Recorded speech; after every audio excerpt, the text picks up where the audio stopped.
The Emperor of the Keth Dominion received the word 17 minutes after the last child stopped breathing. Vel-Sareth logged the timestamp, because that was his function. He was the Imperial Scribe, 3rd rank, 6 tendrils, eyes adapted for low-frequency light in the deep amber corridors of the Dominion's administrative heart. His job was to record. He recorded the demographic pruning order when it came down from the upper chamber. He recorded the execution confirmation when it came back up. He recorded the silence from Earth that followed, which lasted 11 hours and 43 minutes, and felt, in a way he did not note in the log, like the silence before a fault line moves. Then the word arrived. One word, transmitted on the standard diplomatic frequency, authenticated with Earth's UN seal, addressed not to the Emperor, not to the Dominion's Foreign Relation Bureau, not to the 47 Keth administrators who had signed the pruning order. Vel-Sareth ran the addressing metadata 3 times because it did not parse correctly on the first 2 attempts. The word was addressed to the children. He read the word. He ran it through the Dominion's linguistic database, which contained 4,312 languages and had translated 11 species into compliance and 3 into silence. The database returned a result immediately. High confidence. Unambiguous. He read the result. He read it again. The Emperor was in the upper chamber, receiving a trade delegation from the Surathi Collective, when Vel-Sareth submitted the priority interrupt. Protocol required him to wait outside the gilded pressure seal. He waited 4 minutes and 17 seconds. He counted them. He was not sure why he counted them. He had never counted waiting time before. The human transmission, the Emperor said, when Vel-Sareth was finally admitted. The Emperor of the Keth Dominion was old enough that his outer carapace had gone the deep violet of mineral-stained shell. His 4 primary eyes moved independently. He gave the impression of watching everything simultaneously and being impressed by none of it. You interrupted a trade negotiation for 1 word. The word required immediate reporting, Eminence. What is it? Vel-Sareth read from his log. His voice was steady. He had trained his voice to be steady. Remembered. The upper chamber was very quiet. The trade delegation from the Surathi Collective had not been dismissed. They stood at the chamber's far end, pretending not to hear, which was a lie because Surathi hearing was exceptional, and everyone present understood this. That is their response. The Emperor's outer carapace shifted the Keth equivalent of a frown to the demographic pruning of 5,731 of their juvenile population. Yes, Eminence. 1 word. Yes. Remembered. The Emperor said the word as if tasting it for poison. This is a declaration of war? The linguistic database classifies it as. Vel-Sareth checked his log, though he had the result memorized. Affirmative. Past tense confirmation. The database's closest cultural analog in Keth usage would be a memorial acknowledgement. The deceased are being formally recognized as known. By whom? It was not a question with an obvious answer. Vel-Sareth had spent 11 minutes on this problem before the interrupt. The transmission was addressed to the deceased, Eminence, not to us. The upper chamber was quiet again. The Surathi delegation had stopped pretending they weren't listening. They are communicating with their dead, the Emperor said finally. That appears to be the correct interpretation, and the content of that communication is that the dead are remembered. Yes. The Emperor was silent for a long time. Long enough that Vel-Sareth updated his log twice with ambient chamber data, which he had never done before during an audience. He was not sure what he was trying to record. The quality of the silence, perhaps. The way it sat in the room differently than silences usually sat. Threat assessment, the Emperor said at last. I want a full analysis by morning. What is the human military posture? What fleet movements have been detected? What their Council of Nations has communicated to allied species. Of course, Eminence. And Vel-Sareth. Eminence. Log this under unknown response category. The Emperor's primary eyes settled on him, all 4. I do not want it miscategorized. Vel-Sareth walked back to his alcove. He opened his archive. He created a new category header, which he had never done in 12 years of service. The Keth Dominion had encountered 41 species. Every one of them, when broken, had responded with grief logic, tributes, negotiations, pleas. The occasional futile military gesture, which was also a form of grief logic, the action of a species that knows it has lost and cannot stop itself from swinging anyway. He typed the new header. Unknown response category. No historical precedent. He looked at it for a moment. Then he looked at the word again. Remembered. He did not know why, but he checked the timestamp of the transmission one more time. 17 minutes. 17 minutes after the last confirmation came in from the pruning fleet. Earth had sent this. Not a declaration of war. Not a plea. Not silence. A promise to the dead. Vel-Sareth closed his log. He did not sleep well that night, though he logged that he did, because he did not have a category for what kept him awake either. She arrived in a single pilot vessel that the Dominion's perimeter defense array flagged, scanned, and nearly vaporized before the UN authentication codes cleared. Vel-Sareth watched the arrival from the scribe's observation alcove above Docking Bay 11. The ship was small, human-made. Obviously, Keth construction had a specific aesthetic logic based on load-bearing efficiency and mineral conservation. Human ships looked improvised by comparison, like something built by a species that changed its mind partway through. This one had a dent in its forward hull casing that had been repaired with a visibly different alloy. He noted this in his log without knowing why. She came out of the airlock in a standard diplomatic envirosuit that had seen considerable use. The seals at her wrists were the newer model. The rest was older.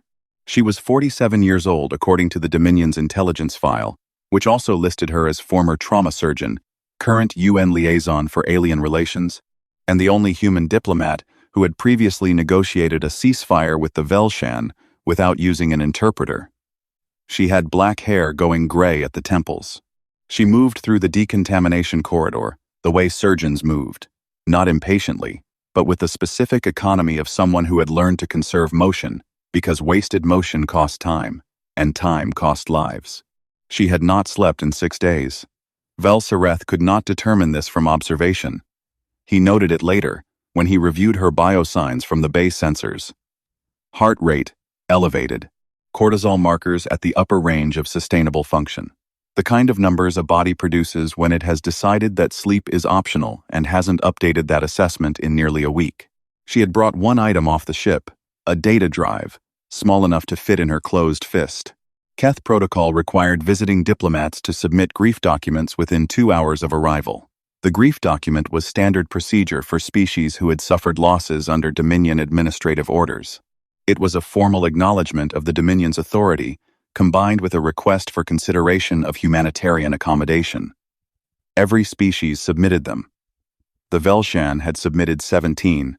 The Sarathi had submitted 9, 6 of which had been accepted. Mara Ose submitted nothing. She sat in the diplomatic waiting chamber and she waited. She did not pace. She did not review documents on a handheld.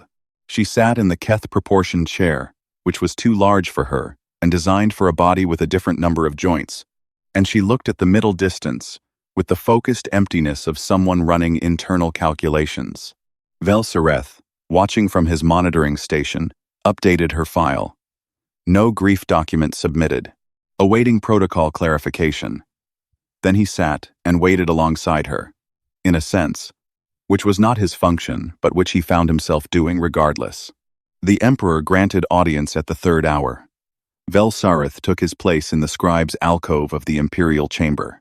The chamber was grand in the way Keth architecture was always grand, efficient grandeur, height-serving acoustic function, light position to maximize the visibility of the Emperor's ceremonial carapace markings.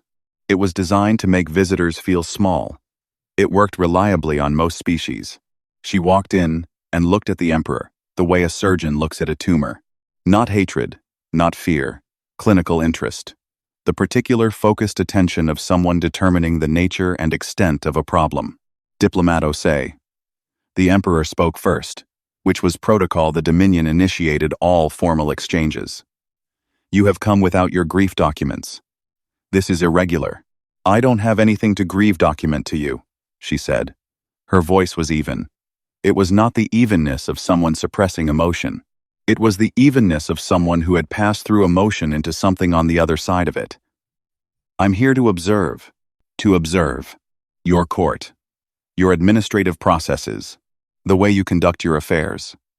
She held the data drive at her side, loosely. With your permission. The Emperor studied her. His 4 primary eyes could operate independently.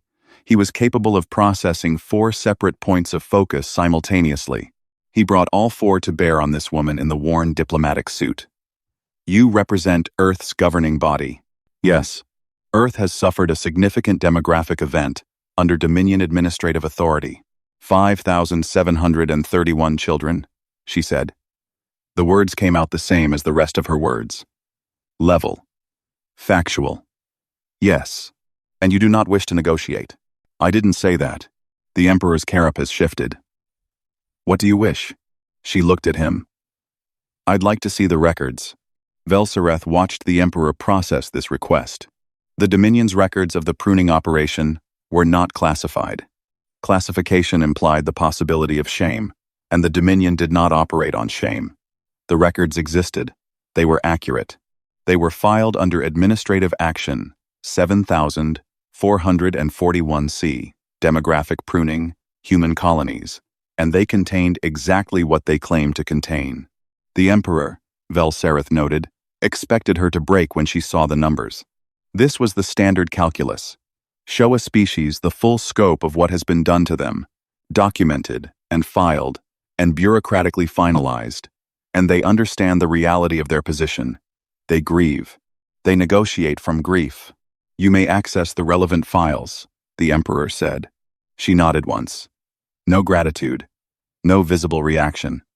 She followed the chamber attendant to the records terminal, and she sat down, and she opened the file. Velsereth watched her read. She didn't break. She opened the data drive and connected it to the terminal, and she began, methodically, to copy. He wrote in his log, "The human has not displayed grief. She has displayed something our instruments cannot categorize. The word for it does not exist in the Keth administrative lexicon. Possibly worse than grief. Notation pending further observation." He looked at that last sentence for a moment. Then he left it. She began at the first hour past midday in the Imperial Chamber. The Emperor had not vacated it. Velsereth did not know whether this was calculated a decision to watch her, to study the human response at close range, or whether the Emperor simply had not anticipated what she was about to do, and was therefore still present when she started. She stood at the center of the chamber floor, and she opened the data drive. "Lena Marquez," she said. "Age 7. Kepler Station, 3rd Colony Ring." Her voice was clear. It carried in the chamber's acoustic architecture, which had been designed for proclamations and legal decrees. Not for this. Omar Reyes Fontaine. Age 9. New Lagos, 2nd Expansion Zone. Velsereth, in his alcove, opened his log. Priya Nair, age 6. Chandrasekhar Settlement, Outer Belt.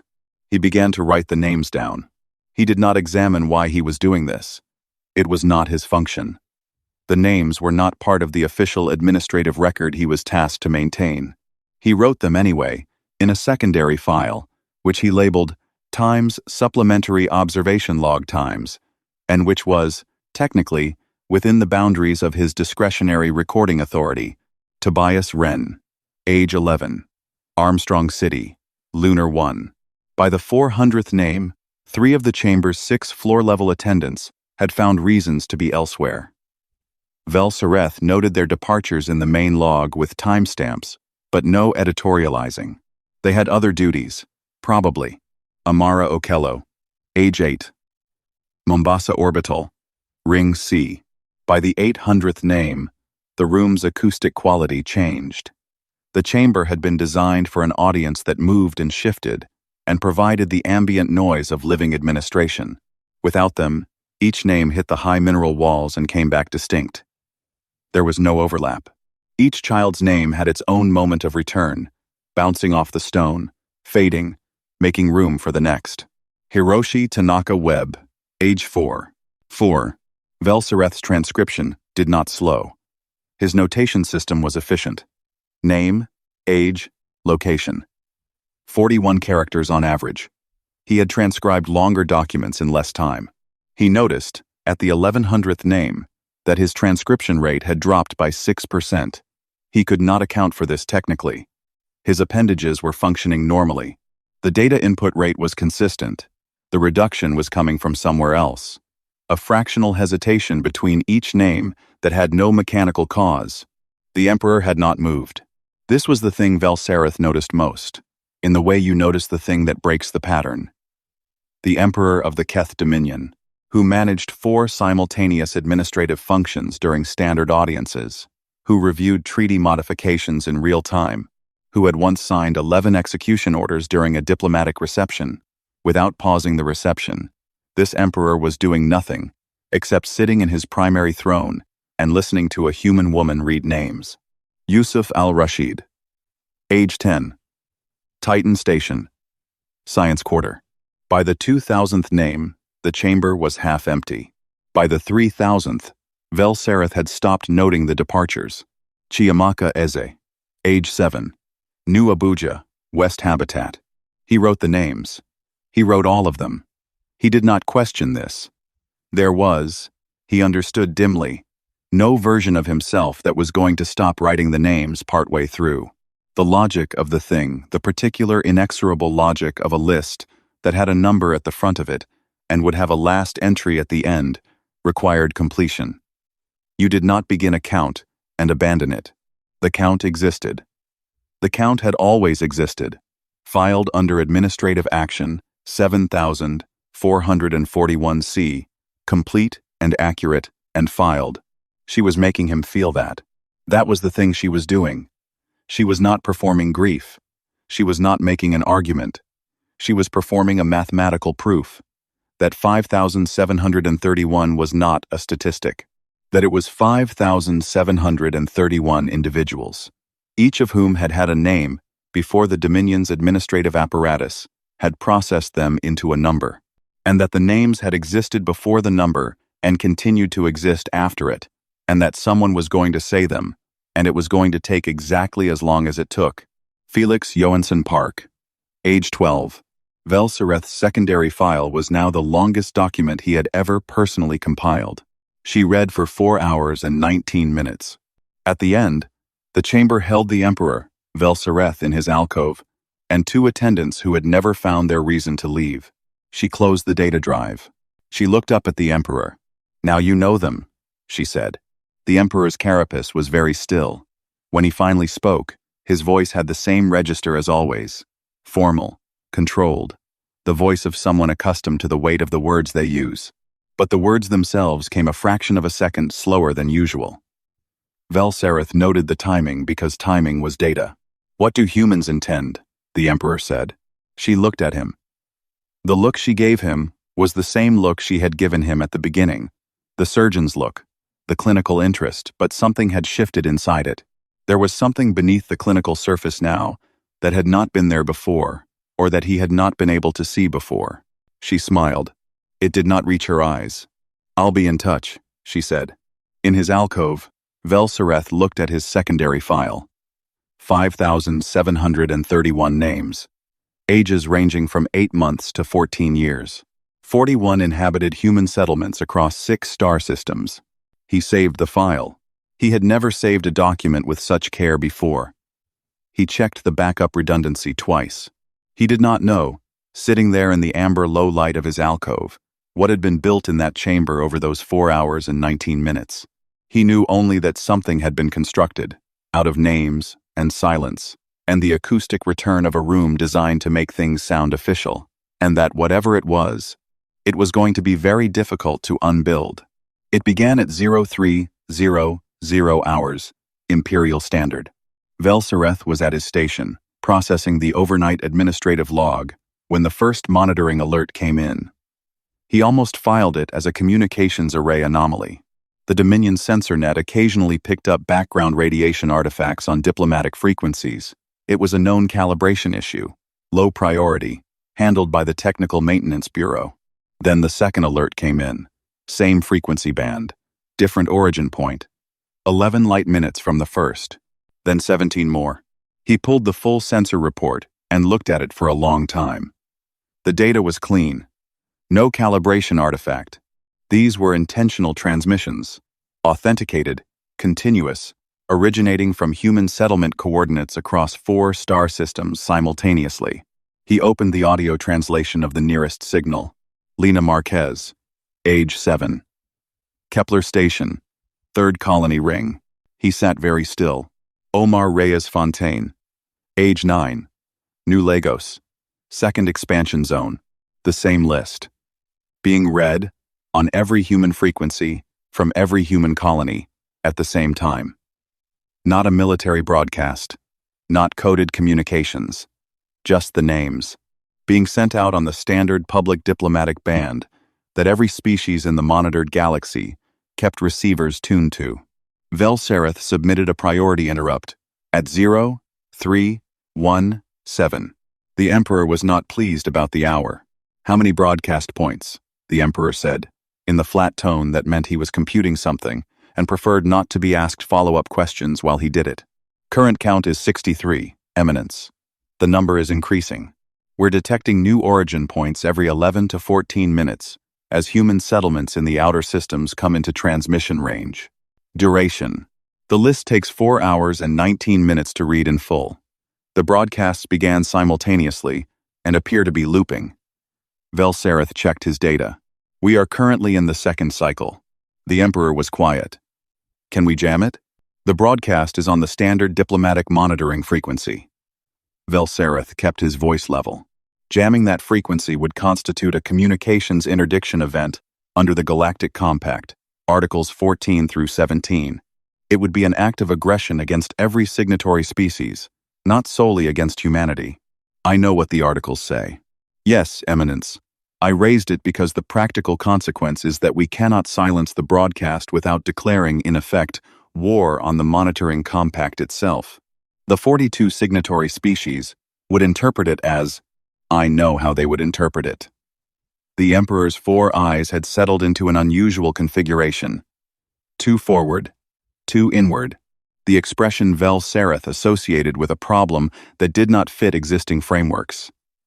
What are the neutral species doing? This was the part of the report Velsarith had been assembling since 0300. And it was, he understood, the part that mattered. The Vethloral Linguistics Bureau has issued a voluntary translation notice, he said. They are providing real-time translations of the broadcast into 17 Vethloral dialects for their population's information. The Emperor said nothing. The Surathi Collective has made a similar announcement. They are translating into Surathi Standard and 3 regional variants. Velsarith did not look up from his log. Additionally, the Mirasen Academic Council has flagged the broadcast as a significant xenocultural document and has begun archival proceedings under the Galactic Heritage Preservation Act. The Emperor's carapace shifted. They are translating the names, the Emperor said. Yes, Eminence. Voluntarily. Yes, Eminence. No human asked them to. The humans did ask them, Eminence. Earth's diplomatic communication to neutral species, sent at the same time as the broadcast initiation, specifically requested translation assistance. The neutral species agreed. He paused. The response rate has been high, unusually high. 73% of contacted species have responded affirmatively within the first 6 hours. Historical average for voluntary diplomatic assistance requests is approximately 19%. The Emperor was very still. The human here, he said. Diplomat Osei. Detain her. Yes, Eminence. Velsarith issued the order. He issued it correctly and completely, with the appropriate authorization codes, and he filed it in the main log under diplomatic restriction, precautionary, which was the correct category. He also noted, in his supplementary file, the detainment order will not stop the broadcast. Diplomat Osei stated in her initial audience that she was not in command of whatever was happening. This appears to have been accurate. The broadcast does not require her. It requires only that every human alive knows the names, and they do. He thought about the 63 broadcast points, growing. He had checked the count again at 0331 hours. 71 now. The names were in Veth-Loral dialects, 17 of them, being heard by Veth-Loral citizens who had never encountered a human child, who had no particular position on the Keth Dominion's administrative choices, who had simply received a request and considered it, and said yes. A Keth linguistics scholar, one of the Dominion's own, had submitted a formal request to Vel-Sareth's bureau that morning for access to the human name list for academic research purposes. Vel-Sareth had approved it. He was not sure, afterward, why he had approved it so quickly. It was within his authority. It was a standard academic access request. Everything about his approval was procedurally correct. He looked at his own approval stamp on the document for a moment. Then he moved on to the next item in the queue. The detainment room was designed for comfort by Keth standards, which meant it was warmer than a holding cell and had a chair that had been modified for human joint structure. Vel-Sareth had requested the chair modification.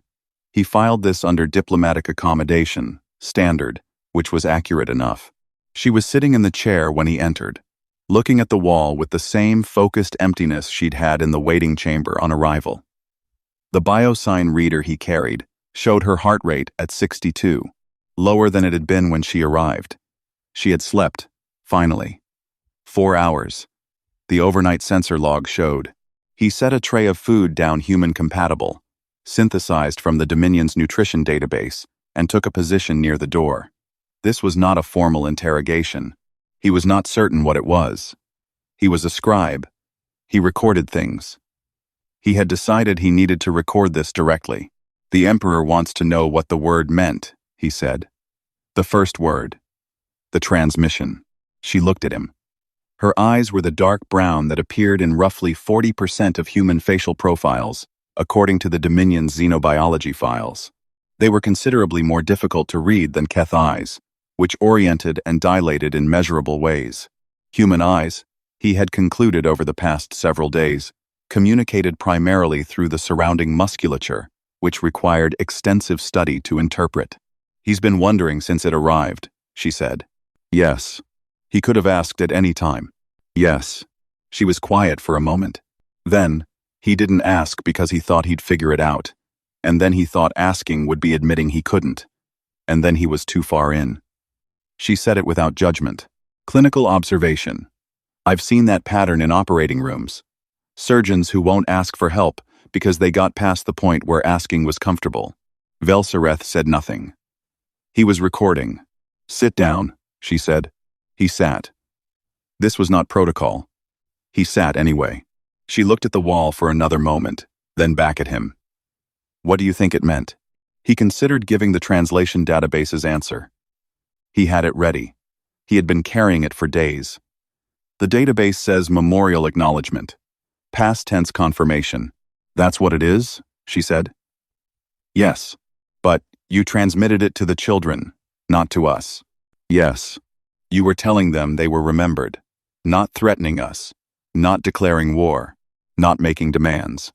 He heard his own voice say the next part with a flatness that he recognized as the Keth method of delivering significant information, the same flatness the Emperor used when he wanted something to land, without embellishment. "You were making them a promise." She looked at him for a long time. "Yes," she said. "And the promise is being kept. The broadcast. The names don't disappear," she said. "That's the thing about naming the dead. You can kill people. You can remove them from population projections and call it demographic management and file it under administrative action. But once they have names, and the names are known, you can't unknow them. They exist in the record." A pause. "Your record now. You wrote them all down." Vel-Sareth looked at his own hands. He did not respond to that. "He's going to ask me," she said. "The Emperor?" "Yes. And you're here because you wanted to hear what I tell him." "Before he does." He looked at her. Her reading of his presence was accurate. He had not examined why he had come here himself. But that was accurate. "Yes." She nodded once. Something in her face shifted, not the smile that didn't reach her eyes. Something quieter. Something that recognized him across a very large gap and decided to cross it anyway. "His name was Tomas," she said. "Osei. My son. He was 9. He was on Kepler station. She said it the way she'd said all the names.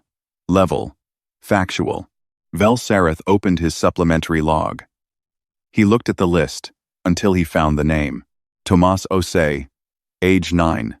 Kepler station. Third colony ring. He had written it at the 87th name. 4 hours before he knew whose child it was. He closed the log. He did not say anything because there was nothing to say that would not be wrong. And he was a scribe. And a scribe's function was to record accurately, and what was happening in this room right now had nothing to do with the administrative record, and everything to do with the supplementary file he had been building for days, without authorization, without function, without being able to explain why. "The Emperor," he said finally. "Yes," she said. "Take me to him." The Imperial chamber was empty, except for the Emperor. He had dismissed everyone else, which was unusual.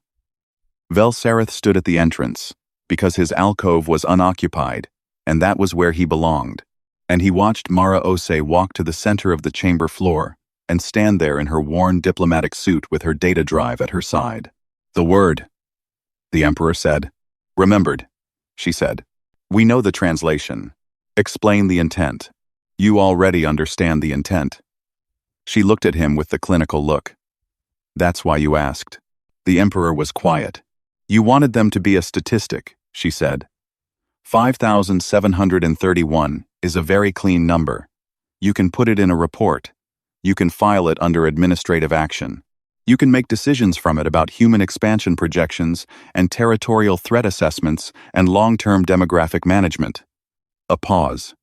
"You can't do any of that anymore. Because you named them. Because we named them. Because the Veth Loral named them. Because the Sarathi named them. Because your own linguistics scholar requested the full list this morning." She held his gaze. "The children are in the record now. In 43 languages. In your archive."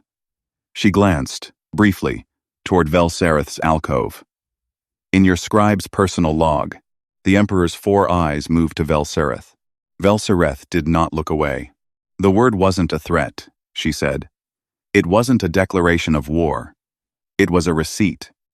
She said it with the same level tone as everything else. "We received them. The children. We have them. They are known, and they are ours, and they will be known for as long as any record in any language survives." She took one breath. "What you did is in the record too, next to their names." That's the thing about witness. It goes both directions. The Emperor looked at her for a very long time. The broadcast was still running. Velsareth knew this without checking. 71 origin points when he'd last looked. He did not know the current count.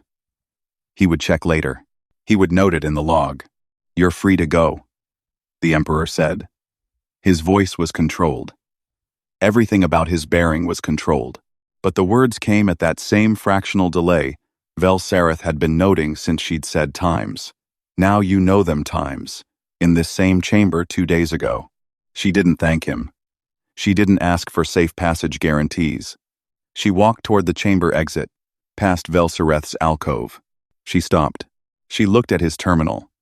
At the supplementary log, open on the screen. He had not closed it when she entered. He did not know why he had not closed it. She looked at the names. Her son's name, 87 lines from the top, written in the Keth administrative script by a 6-tendrilled scribe who had recorded it before he knew what it was. She didn't say anything. She walked on. Velsareth sat at his terminal. The Emperor had not moved from his throne. The chamber was very quiet in the way it had been quiet during the 4 hours and 19 minutes of the count. The specific quality of quiet that a room acquires when something has happened inside it that cannot be filed correctly. He pulled up the broadcast monitor. 94 origin points. 3rd cycle beginning. The Mirasen archive had formally accepted the transmission as a heritage document. The Veth Loral had added the names to their public memorial database, a database that, Velsareth understood, was permanent under Veth Loral cultural law. Irrevocable.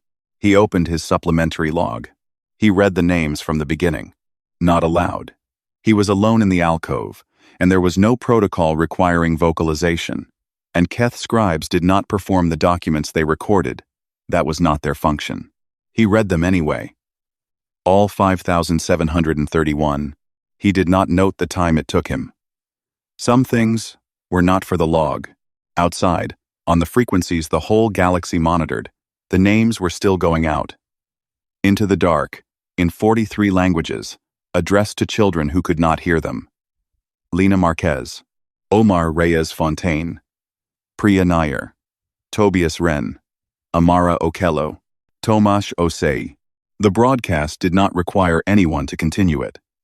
It required only that someone had started it, and that the names existed, and that they had been heard, and that hearing them had made something happen in the people who heard them, something that had no Keth administrative category, that Vel Sereth had been trying to file correctly for days, and could not.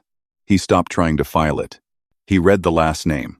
He sat in the amber low light of his alcove with the Emperor silent in the chamber behind him and the broadcast running on every monitored frequency, and he understood, in a way that his log could not hold, what the word had meant. The dead were remembered, and nothing was going to change that now.